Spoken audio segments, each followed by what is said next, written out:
You're listening to the AfterBuzz TV network. Now, the largest new media platform on the web and your number one source for after-show entertainment. Very good, Dean Johnson.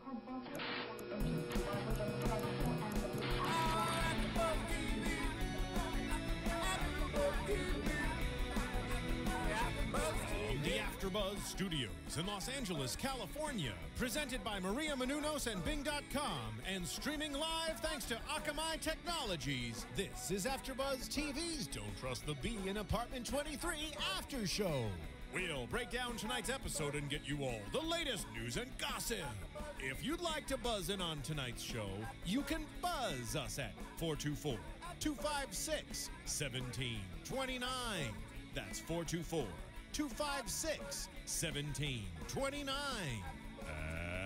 And now, another post-game wrap-up show for your favorite TV show. It's AfterBuzz TV's Don't Trust the Bee in Apartment 23 After Show.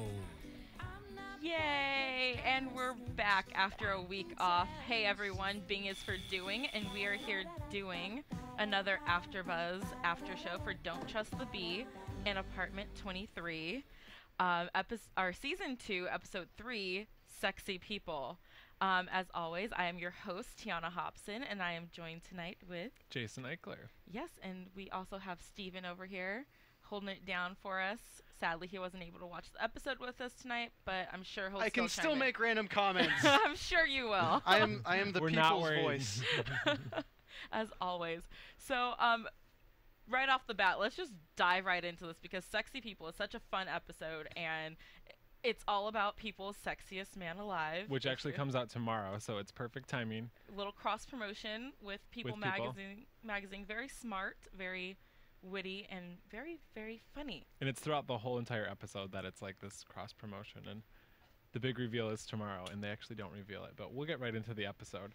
Yeah, so the episode jumps off right from the start. June, clearly being the Midwestern girl that we all love, is obsessed with trying to figure out who People magazine is going to name as their sexiest man alive before it comes out. It's something that her and her mom have a tradition of doing, and they obsess over. Since she was a kid. Since she was like young kid. So the episode opens where June's like waiting for her mail, and the magazine before the Sexiest Man Alive magazine comes out, and she's talking to her mailman, and it's like a typical New York moment where she's trying to be so friendly, this nice white girl from the Midwest, and the guy is just not having it, and she's like, I've talked to you before, saying this to the mailman. He's like, I don't know you, and so he won't give her the magazine, which is just a funny little intro into it.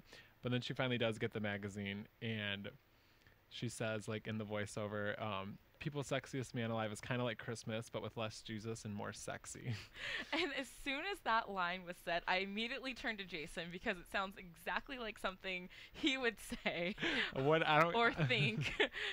just a little bit blasphemous, but really funny. But really funny. It's like Christmas, but with less Jesus and more sexy. Which I think is an accurate description. Yeah, it kind of is like Christmas every year when you get to open up People magazine and see who they've kind of crowned as their winner, plus all those other spreads of the other 100 or so guys, some that you've heard of, some you haven't heard of, that kind of get thrown in the mix there, like too. Half naked and just posing in the magazine. Yeah, sometimes on the beach. Just like Christmas. Yeah, and so June has a tradition of every time she sees it, it's kind of like they flash back to her as a little girl seeing Johnny Depp on the cover, changing her name to Junie Depp.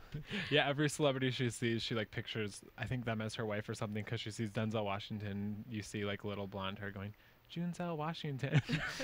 Which I don't really I didn't understand why they had her sort of going for her name put in there.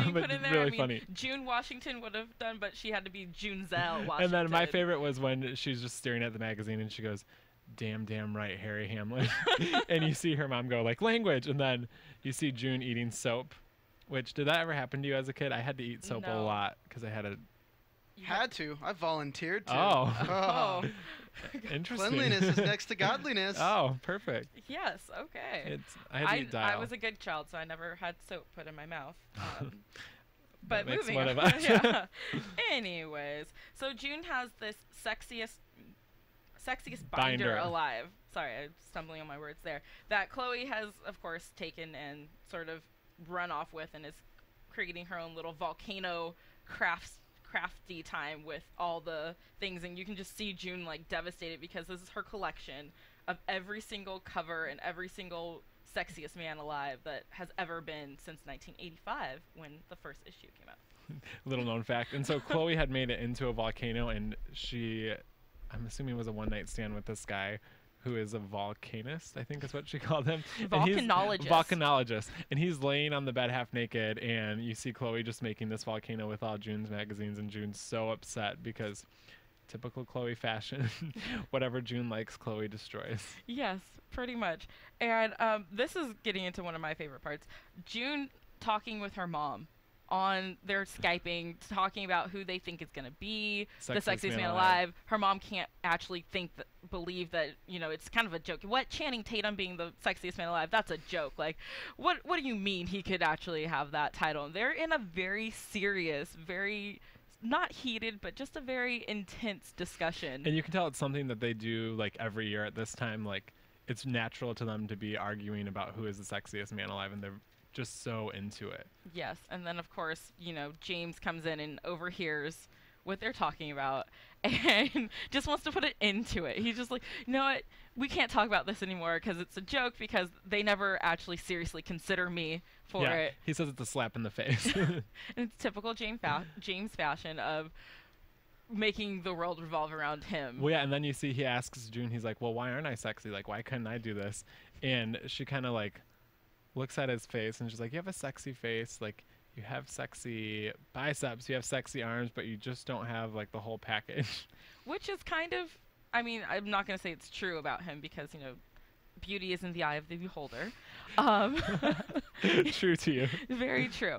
But I mean, there are a lot of people in Hollywood who kind of have that, you know, you're the nice guy who, you know, like June tells him later on, you're the guy who people want to take to prom and kiss on the creek. You're not the guy who is gonna like push you up, throw you up against the wall, rip your shirt, and like really just go for it. Oh yeah. And I mean, it's true about James. He has like that innocence about him because he played Dawson for so many years. People see him as the guy on the creek, the sensitive soul who. So your sexiest man alive is not sensitive. He's gonna. Well, he's got a sensitive side. He's gonna ravage you. So your sexiest man alive is the guy from 50 Shades of Grey. Well, no, I wouldn't take it that far. But I would say somewhere in the Somewhere in the middle. Somewhere in the middle. A nice balance of not both. James, not. Yeah, but we're going to do a special segment later where we get into our sexiest We'll hold off on that. men alive. So anyway, Chloe ends up telling June that you only think the people on People's Sexiest Magazine Alive are sexy because people's telling you to do that, and you're just a sheep. And she says, you follow along the rest of the herd and you just go, meh. And June's like, it's actually ba. And she's like, nope, I tricked you. You are a sheep because that's why you say ba. They told you to do that. Oh my so gosh. she just has this little thing like maybe she is a sheep. Yeah, which, I mean, when you think about it again, what you see in the pages of magazines is kind of what you go for and what you start to buy. When they say the color for the fall is going to be purple, you go buy all this purple crap that you probably won't wear again or something. But well, and I think there have been people in the past that have been on the cover of the Sexiest Man Alive where you're like, oh, I never thought about that before. And then you look through the spread and you're like, you're right, people. Okay. Yeah. I am a sheep. I'm definitely a sheep. When it comes to People magazine, I am a sheep. June, I'm with you. And there's nothing wrong with being a sheep every now and then. Yeah. So fast forward, we'll talk about Chloe and People in a little bit. Yeah. But Chloe ends up getting a mock cover of James on the Sexiest Man Alive, and she brings it to June. And June kind of has this moment where she's like, oh, God, James is really sexy. And you see her look at the magazine, and she's like, I'm June Vanderbeek. And it says her name just like she does with the other celebrities that are on there. Yeah, that was June Vanderbeek, yes. And then James kind of shows up randomly, too, because, you know, Chloe has told him that, hey, I have this, you know, I got you on the cover. And so James shows up and is like, really get me on the cover. And that's when you really see June. For the first time, James is sort of laughing. And June's just standing over in the corner of the kitchen. And her mouth's just wide open, drooling over this guy. And I love that the song playing in the background was, Shorty got that what?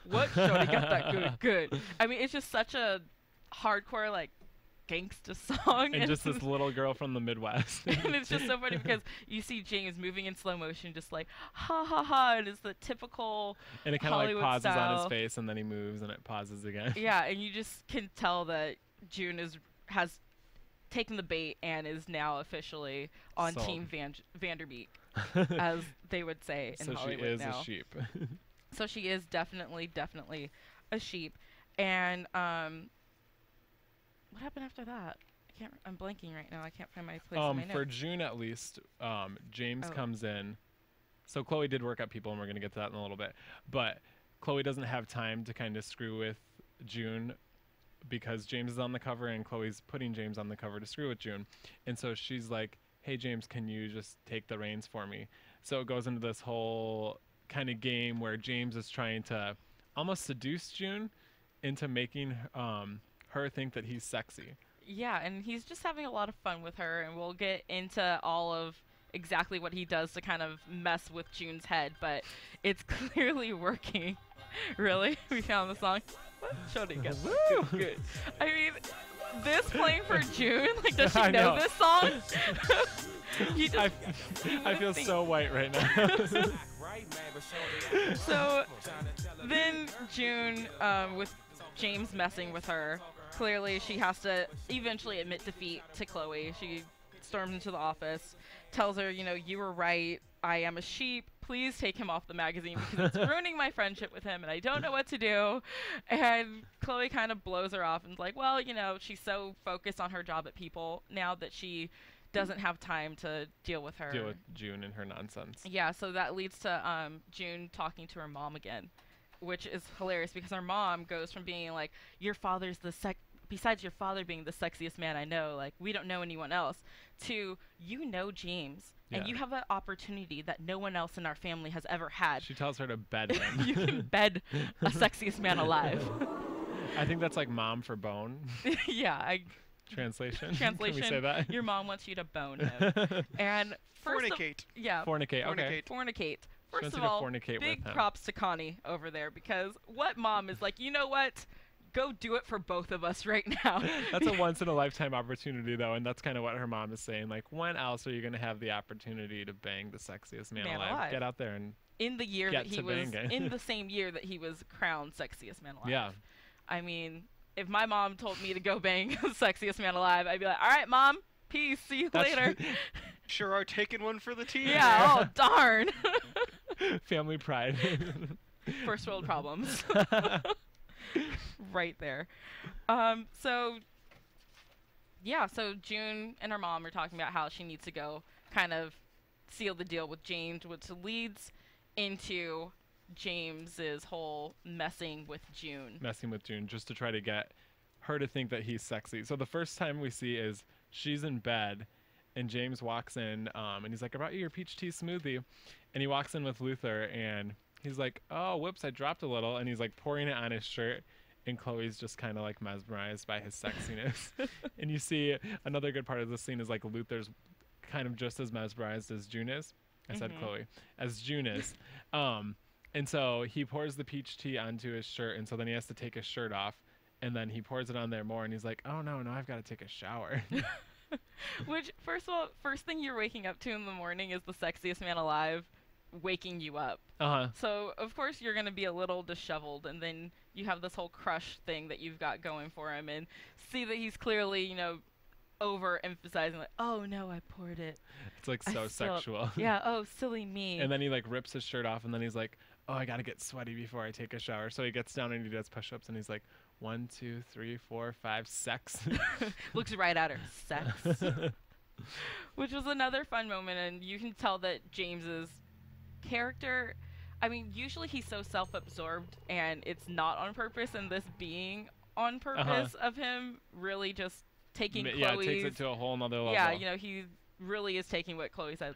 I don't have time to mess with her. I need you to, like, be on top of it, and he's taking this to a whole nother level. And it's funny, June calls her attraction to James she's got blue tubes, kind of like blue balls, but blue tubes. So as soon as he gets in the shower, she's like to Luther, I've got blue tubes. And he comes in and he's like, don't worry, I have just the pictures for when this happens. And he's got all these pictures of James just kind of doing gross, unattractive things.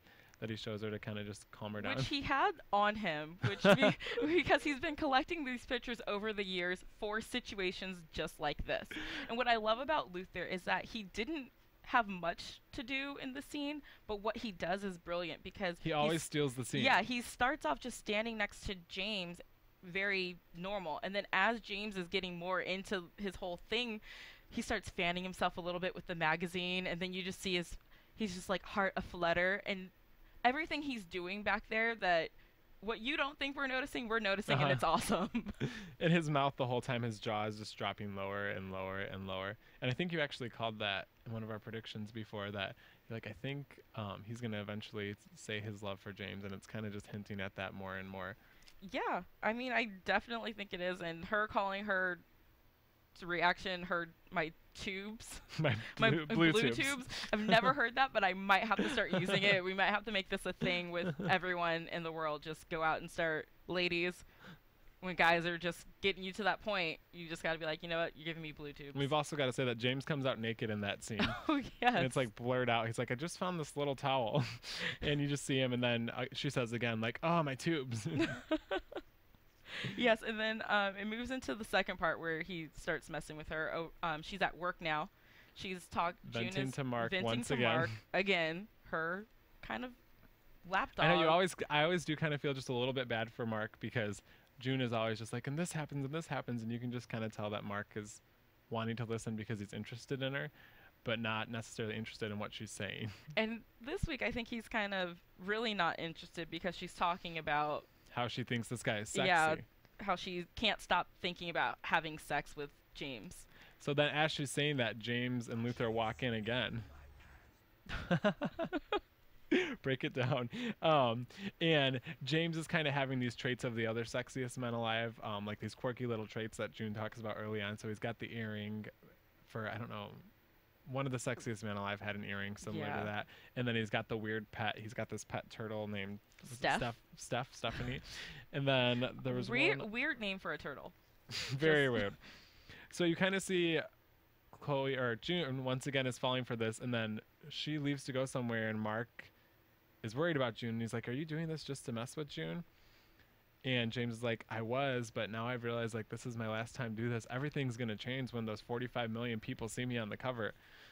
Like, I'm not going to be able to come into the coffee shop anymore and just, grab my coffee without being recognized or ambushed. Like, there's going to be people following me at all times of the day. Basically, he thinks that the paparazzi is going to be on his every move, that girls are going to be chasing him down the street screaming like he's a Twilight person, and his career is just gonna explode over this magazine cover. And he kind of gets that overconfidence where you're like, okay, there's the James we know. He's back because this isn't for June anymore. Now it's for himself. And how can he flip this so that he looks good?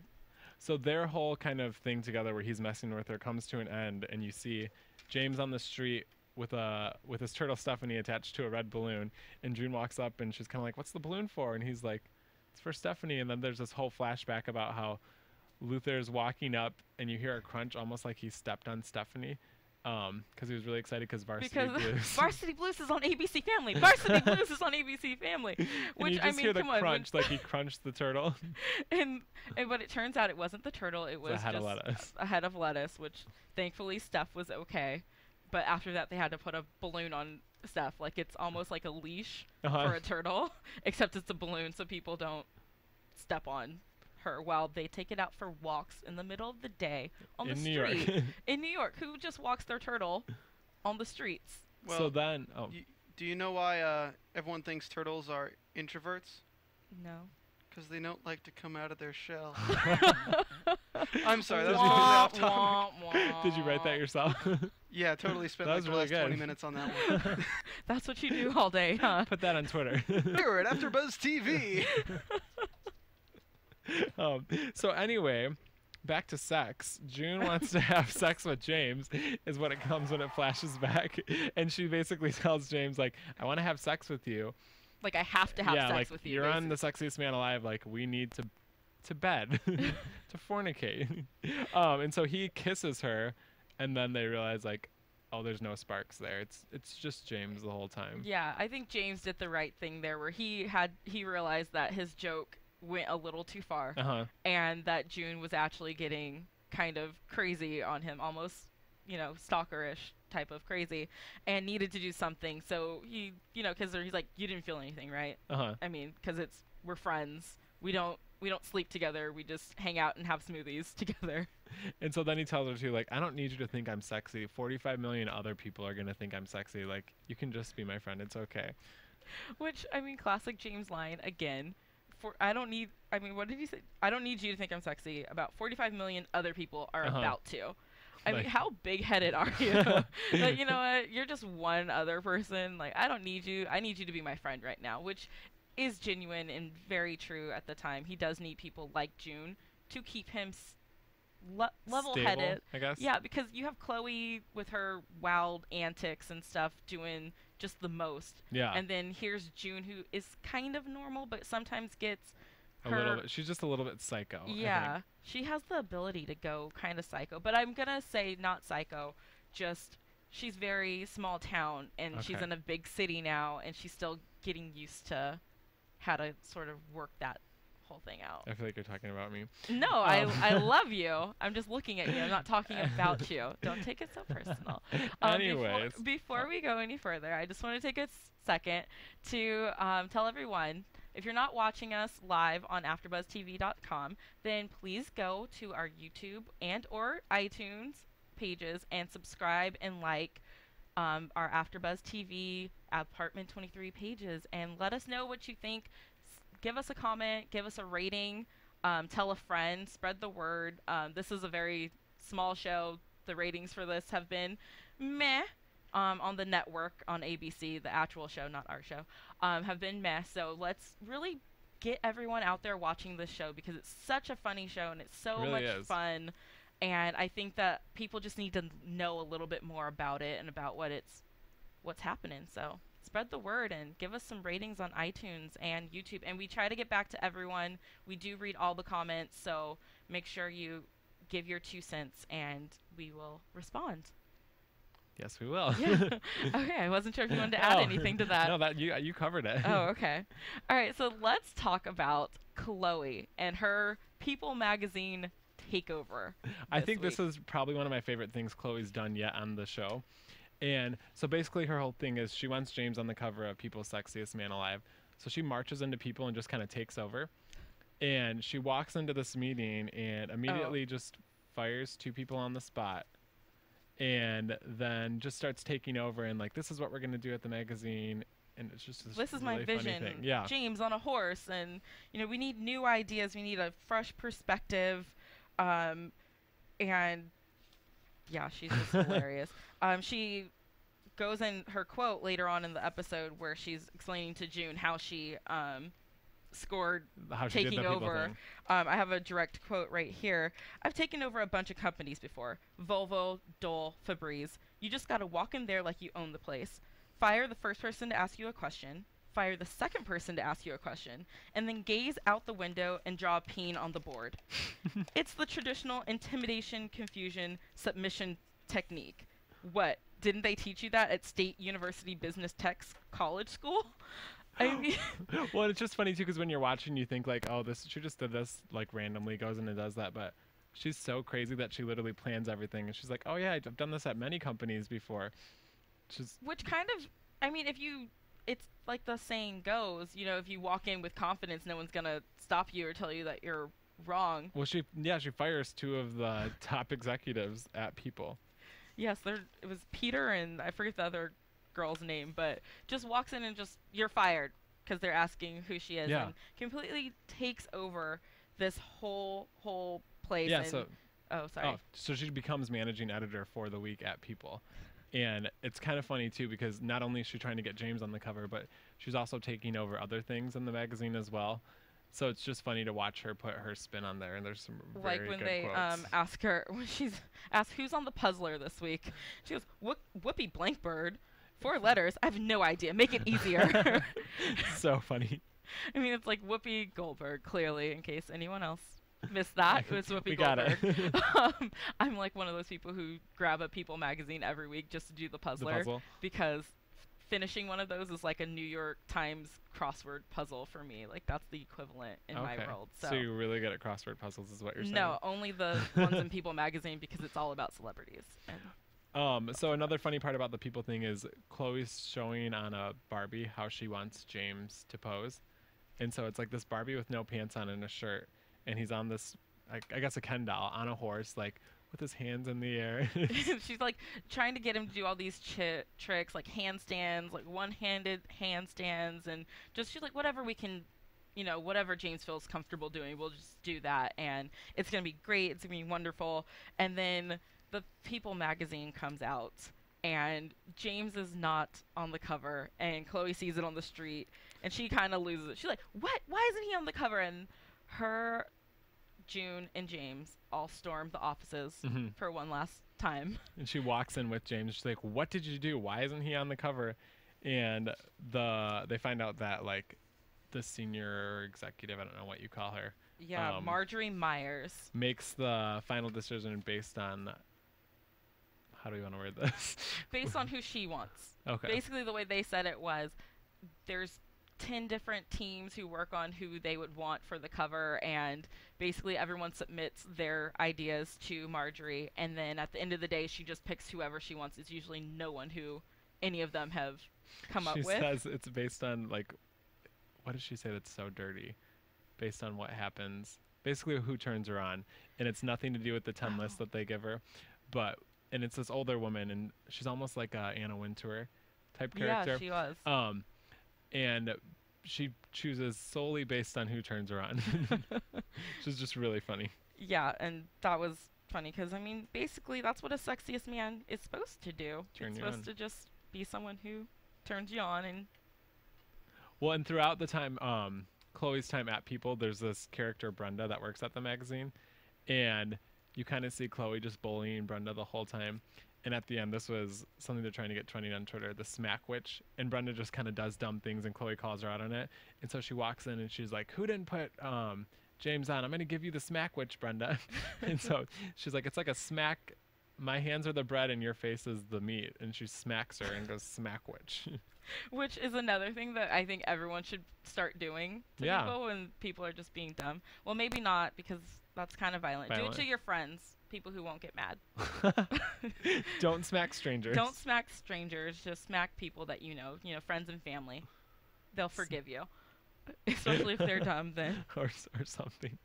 Or something. And another funny part was, okay, Liz and Peter were the two people who she fired at the beginning of the episode.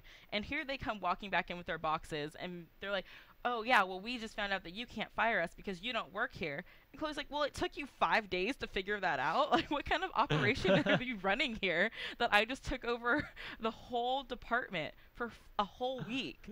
And nobody said anything. No one said anything. No one even realized that that was happening. So Chloe's final goodbye is that, whatever you guys think of me, always remember, me as a good person, and I still plan on attending the company, the company retreat. So I'll see you all there. So good. And then, so the episode ends with James riding on the horse, and he's got this shirt, and he's just naked on the, just like a unbuttoned shirt, and that's all he's wearing, and he's on the horse just naked. And it was the photo shoot from People, and he actually did get a spread in the magazine, but it was just a small spread. But anyway, it just ends with this showing him at the photo shoot, and it's so funny. Kind of him just being a tool to the horse, because the horse had a bigger trailer than him.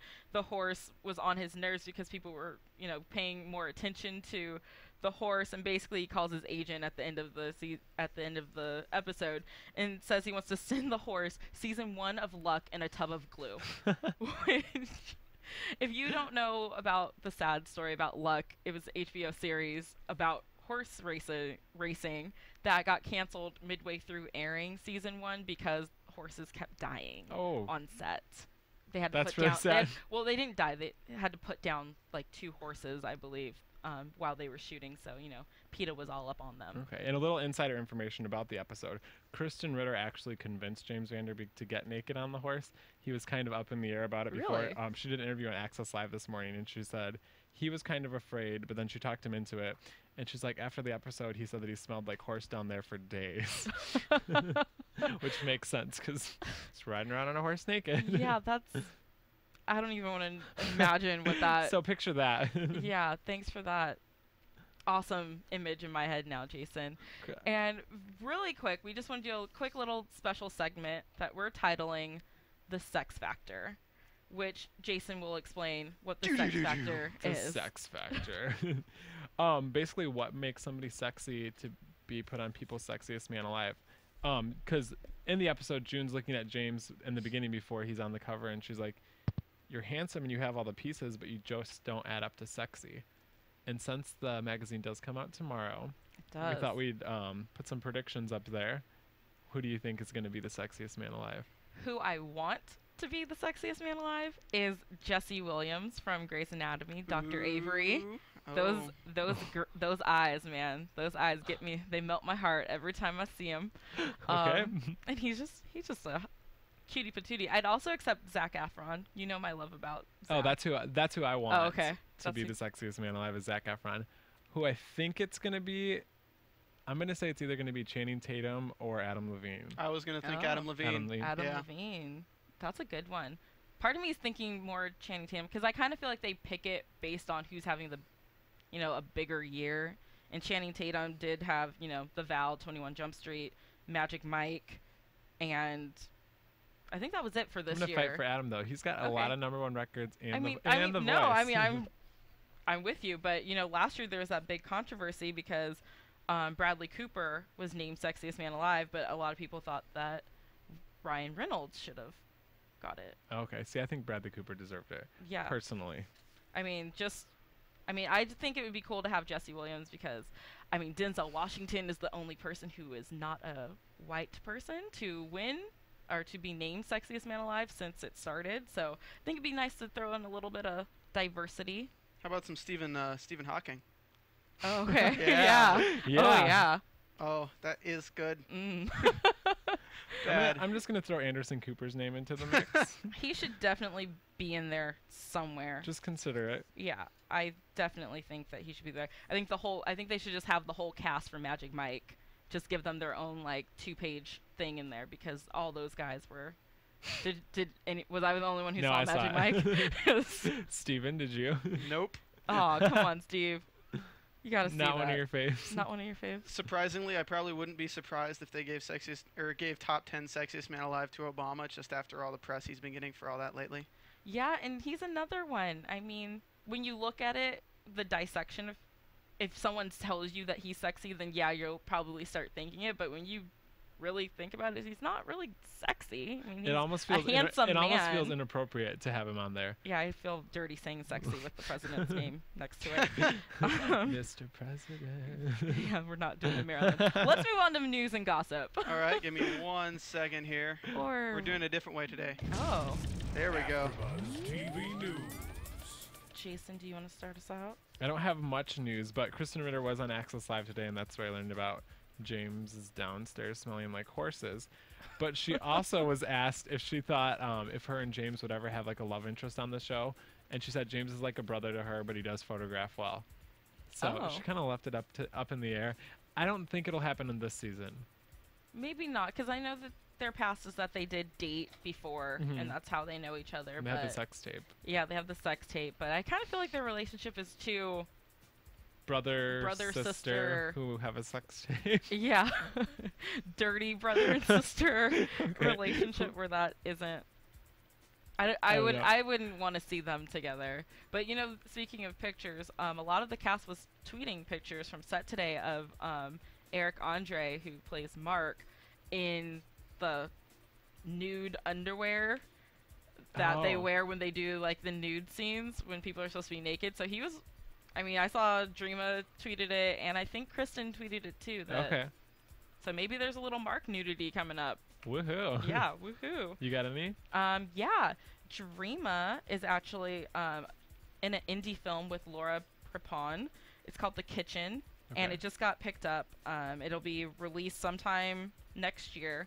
But basically, it's about Prepron's character, whose best friend throws her a 30th birthday party while she's in no mood to celebrate. She just left her job, as well as her cheating boyfriend.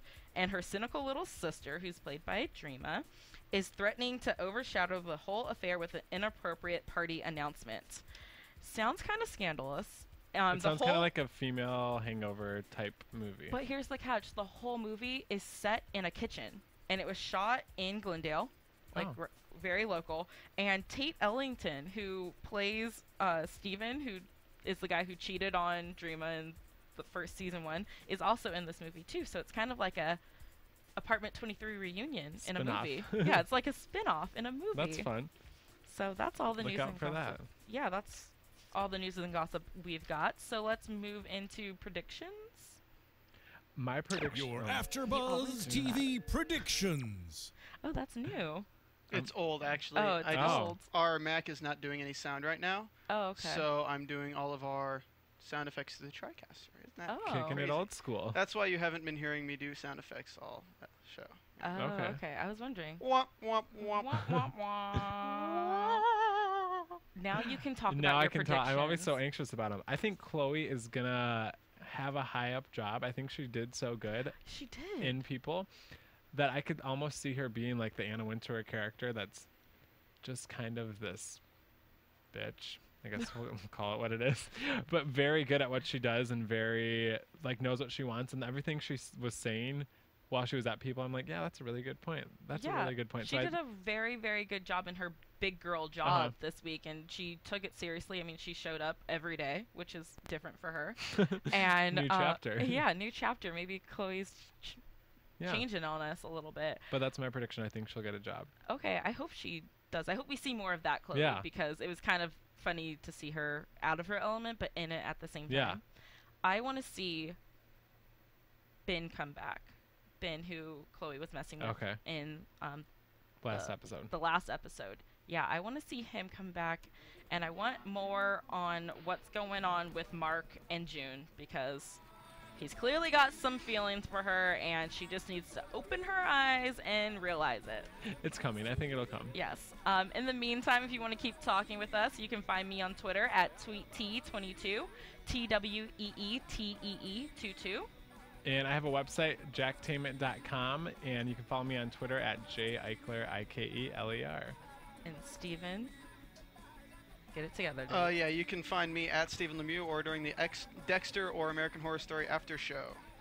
Yeah, and so until next week, where we have a very fun Thanksgiving-themed episode coming up next week, we will see you all then.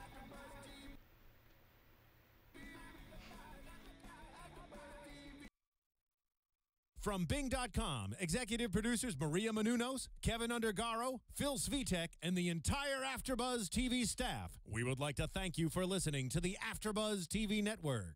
To watch or listen to other after shows and post comments or questions, be sure to visit AfterBuzzTV.com. I'm Sir Richard Wentworth, and this has been a presentation of AfterBuzz TV. Buzz you later. The views expressed herein are those of the hosts only and do not necessarily reflect the views of AfterBuzz TV or its owners or principals.